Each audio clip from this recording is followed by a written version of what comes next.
Every single neighbor on Maple Street warned Jasmine about the dog. A 140-pound blue Cane Corso named Zeus, living alone with a 26-year-old single woman in a 3-bedroom house. They said it was a disaster waiting to happen.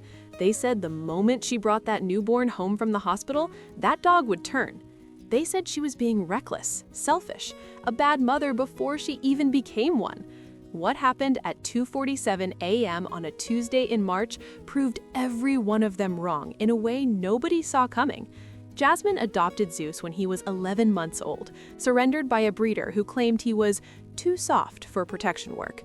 Too soft. A 140-pound Cane Corso with a head the size of a basketball and a chest that barely fit through her front door. The breeder wanted an alpha, a machine, a weapon.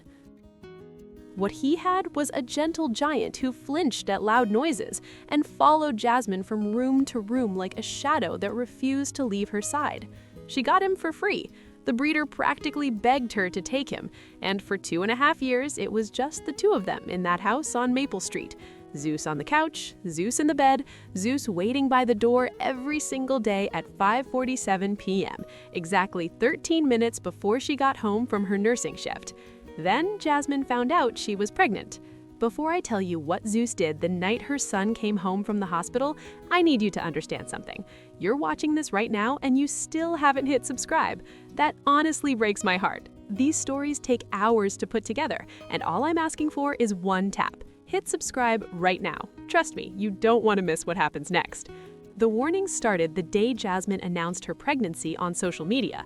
Her aunt called her crying, her coworkers pulled her aside one by one. Her own mother said the words out loud, "Baby, you need to rehome that dog before the baby comes. I'm begging you." The statistics, they said, the bite force, the breed, the size. A 140-pound dog and a 7-pound newborn in the same house? It was math, they said. Bad math. Jasmine didn't rehome Zeus. Instead, she did something most people wouldn't think to do. For 7 months of her pregnancy, she prepared him. She played recordings of newborn cries while she fed him. She brought home blankets from the hospital in her 3rd trimester and let him sleep with them. She practiced walking past him holding a weighted baby doll. She watched his eyes, watched his body, watched for any sign, any flicker, any warning. There was nothing. Zeus sniffed the blankets and laid his chin on her growing belly every single night. When the baby kicked, his ears would twitch. Once, just once, he licked her stomach so softly it made her cry. On March 3rd at 6:14 a.m., Jasmine gave birth to a baby boy. She named him Marcus. She brought him home 3 days later, terrified in a way she hadn't let herself admit out loud. Her mother came with her, ready to intervene. Her brother waited in the driveway with his car running, just in case. The whole family had agreed on a plan if Zeus reacted wrong. A shelter was on standby. Papers were already half signed. Jasmine opened the front door. Zeus was sitting in the hallway exactly where she'd left him, waiting. He stood up slowly, his tail didn't wag, his ears didn't perk. He just stared at the bundle in her arms, his entire 140-pound body completely still. And then he did something that made Jasmine's mother drop her purse on the floor.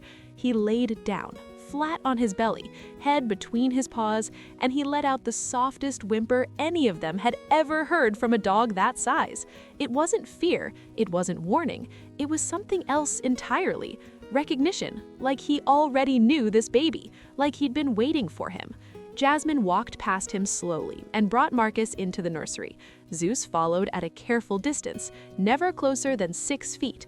When she laid Marcus in the crib, Zeus laid down at the foot of it. He didn't move for 3 hours. That was the first night, and from that night on, Zeus never slept anywhere else. For the first 2 weeks, Marcus cried like all newborns cry, unpredictable, loud, at 2 a.m. and 4 a.m. and every hour in between. And every single time he cried, before Jasmine could swing her legs out of bed, Zeus was already in the nursery, not barking, not pacing, just sitting beside the crib, watching him, as if his presence alone could solve the problem. Stories like this one are exactly why I keep doing what I do. There's so much more coming in this one, so stay with me. Then came the night that changed everything. It was 2:47 a.m. on a Tuesday in March. Marcus was 3 weeks old. Jasmine woke up not to the sound of crying, but to the sound of Zeus, low, deep, urgent, a growl she had never heard from him in 3 years. She sat up in bed and her blood went cold. Zeus was standing at the nursery door, and he was barking. Not the deep, lazy bark she knew.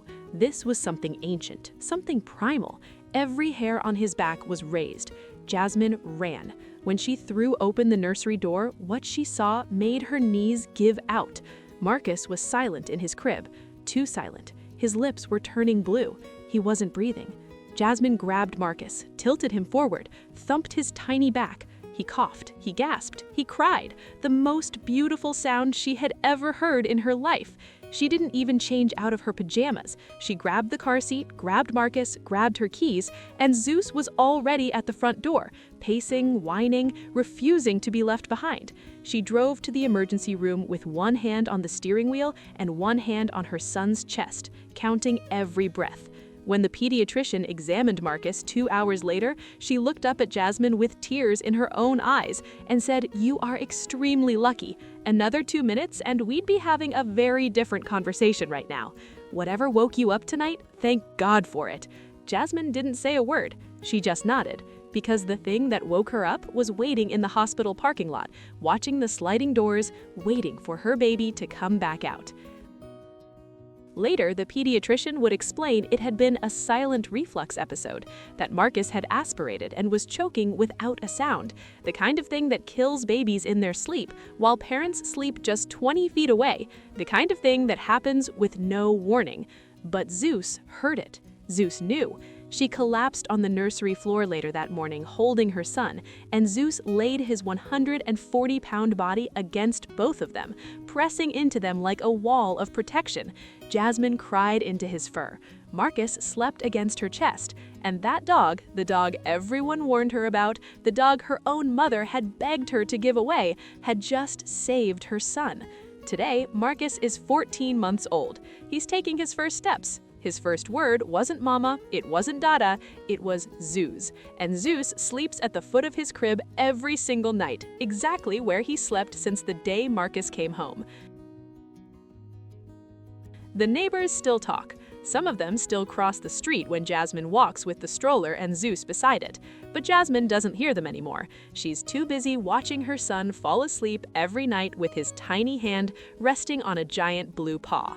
So tell me something, honestly. Would you have listened to the neighbors and given up Zeus before the baby came? Or would you have trusted the dog you raised? Let me know in the comments below.